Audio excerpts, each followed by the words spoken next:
A graça e a paz do Senhor Jesus vos sejam multiplicados. E nós queremos compartilhar com você João, capítulo 10, que assim nos diz: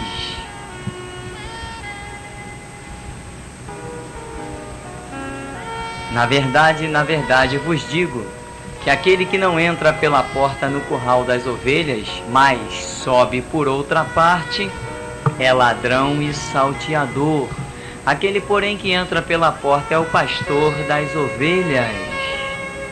A este o porteiro abre, e as ovelhas ouvem a sua voz, e chama pelo nome as suas ovelhas, e as traz para fora.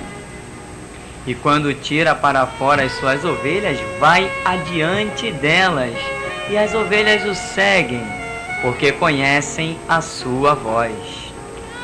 Mas de modo nenhum seguirão o estranho, antes fugirão dele, porque não conhecem a voz dos estranhos. Jesus disse-lhes esta parábola, mas eles não entenderam o que era que lhes dizia. Tornou, pois, Jesus a dizer-lhes: em verdade vos digo que eu sou a porta das ovelhas. Todos quantos vieram antes de mim são ladrões e salteadores, mas as ovelhas não os ouviram. Eu sou a porta. Se alguém entrar por mim, salvar-se-á, e entrará, e sairá, e achará pastagens. O ladrão não vem, senão a roubar, a matar e a destruir. Eu vim para que tenham vida e a tenham com abundância. Eu sou o bom pastor. O bom pastor dá a sua vida pelas ovelhas. Mas o mercenário e o que não é pastor, de quem não são as ovelhas, vê vir o lobo e deixa as ovelhas e foge. E o lobo as arrebata e dispersa. Ora, o mercenário foge porque é mercenário e não tem cuidado das ovelhas. Eu sou o bom pastor e conheço as minhas ovelhas, e das minhas sou conhecido.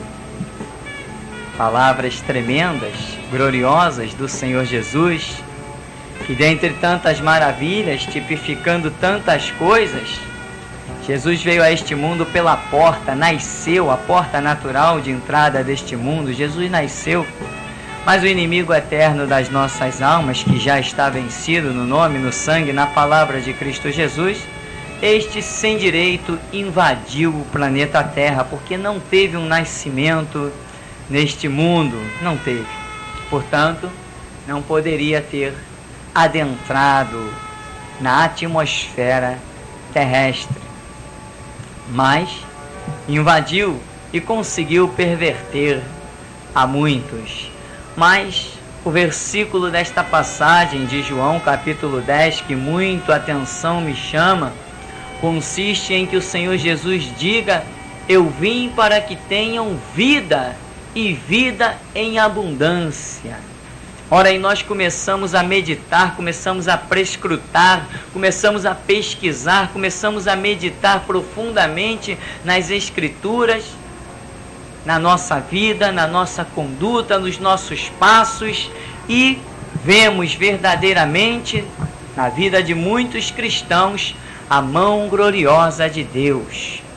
Deus colocando o pão à mesa de servos seus que sequer salário possuem, porque quem depende de Deus tem as suas necessidades supridas. Isto é glorioso. E Jesus diz: eu vim para que tenham vida, e vida com abundância. Mas olhando para outro lado, para outros irmãos em Cristo, e nós vemos vidas desesperançada, sem o suprimento de Deus, sem a glória do Evangelho resplandecer, sem o testemunho de Cristo. Ao contrário, vemos muitas vezes escândalos, e nós vamos pensando, e a conclusão, não querendo ser dono da verdade, mas o que concluímos muitas vezes é que há pessoas que não vivem esta vida abundante de Cristo, porque não estão querendo viver a plenitude do Evangelho de Cristo. Muitos estão com a Bíblia, mas sem apostar o que mais precioso tiverem nesta palavra como sendo a palavra de Deus. Apostar a vida na palavra de Deus nos faz gerar vida, vida abundante, como diz o Senhor Jesus.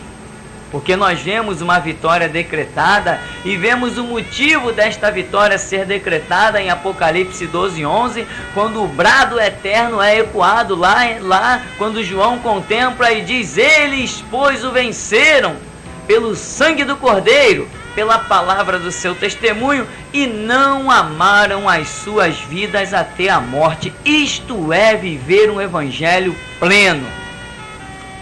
Importa servir a Deus mais do que aos homens. Isto é evangelho pleno.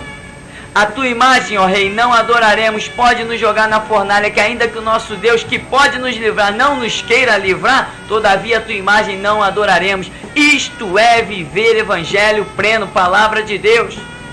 Rei, cumpre a tua lei, pode me jogar na cova dos leões, mas eu não deixarei de orar ao meu Deus que me sustenta desde o ventre ou antes do ventre. Enfim, Rei, pode cumprir a lei.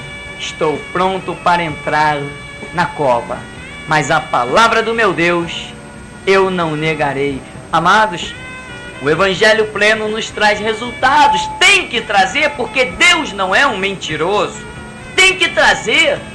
O Evangelho de Cristo é uma matemática. A matemática é uma ciência exata. Você soma 2 mais 2 dá 4. Não tem jeito. Sempre que você somar 2 mais 2 dará 4.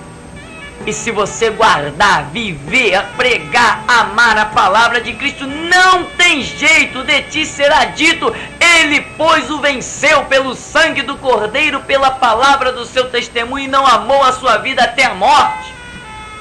Afinal de contas, temos que chegar ao final desta carreira declarando como Paulo: combati o bom combate, completei a carreira e guardei a fé. Só que tem pessoas com 50 anos de igreja que ainda estão necessitando sentar no banco para ouvir os mais novos lhes pregar o evangelho, porque não conceberam a ideia de Cristo e a sua palavra não lhes foi gerada devidamente. Evangelho superficial não traz vida abundante, não traz resultado. Por isso, nós vemos Jesus Cristo dizendo: vida com abundância. Mas cadê a vida abundante no viver de muitos que não vemos? Porque não estão vivendo a plenitude do evangelho. Paramos perto de certos irmãos, muitas vezes só escutamos derrota. Será que o evangelho para aquele ali não funcionou? Ora, o evangelho não funciona para A, B, C ou D. O evangelho é geral, ele funciona para todos aqueles que creem e vivem. Como tem gente enganada, esquecendo que a palavra de Cristo declara que a porta que conduz à vida é estreita, e Jesus não disse que muitos passam por ela não, hein? Disse que poucos são os que passam por esta porta estreita, e a parábola das 10 virgens revela isso também. Amados, temos que alcançar esta vitória, temos que ser valentes, temos que fazer como diz o Salmo 123, para ti que habitas nos altos céus, eleva os meus olhos, como os olhos das servas atentam nas mãos das suas senhoras, e os olhos dos servos atentam nas mãos dos seus senhores, assim os nossos olhos estão postos em ti, até que tenhas misericórdia de nós, não desviaremos os nossos olhos de ti, até que tenhas misericórdia. Se eu tiver que morrer da fome, eu morro da fome, se Deus não me alimentar. Vamos ver se a minha fé trará resultado ou não, porque a Bíblia diz: se tu creres verás a glória de Deus, mas diz que sem fé é impossível agradar a Deus, e diz que o justo viverá da fé, e se ele recuar, diz o Senhor, a minha alma não tem prazer nele. A vida abundante de Cristo está aí, meu irmão. A vida abundante de Cristo está aí, mas muitos estão contentando-se em sentar num banco de uma igreja que, quando lê lá sobre o poder de Deus, eu não creio nisso para os dias de hoje, eu não creio nisso nos dias de amanhã, eu não creio que foi assim, eu não creio que foi assado, eu não creio, e começam a falar um monte de besteira, e a congregação vai comendo esse alimento degenerado, sem valor, sem vida.